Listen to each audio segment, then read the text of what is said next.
আজ অনেক দিন পর হঠাৎ একটা পদ্ম ফুলের কুড়ি চোখে পড়ল। Hello everyone, good morning. প্রতিদিনের মতো সকালবেলা ঘুম থেকে উঠে আগে বিছানাটা গুছিয়ে নিলাম। তারপর নিচে এসে ব্রাশ করতে করতে হঠাৎ বাগানে ঘুরতেই চোখ পড়লো এই পদ্ম ফুলটার দিয়ে। আমাদের বাগানে অনেকদিন পর একটা পদ্ম ফুল হয়েছে। তারপর হাত মুখ ধুয়ে নিলাম। হাত মুখ ধুয়ে এক গ্লাস গরম জল খেয়ে নিলাম।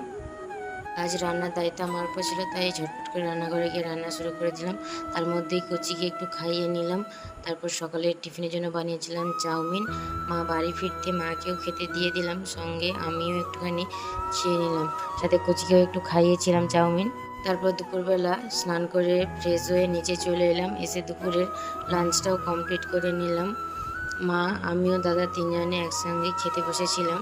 খাওয়া কমপ্লিট করে আজ দুপুরে একটু রেস্ট নিইনি, কারণ আমার রুমটা এতটা অগোছালো হয়েছিল, গুছিয়ে নিলাম।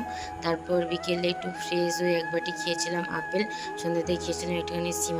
আজ এতটাই, দেখা হচ্ছে পরবর্তী নেক্সট নিউ ব্লগে।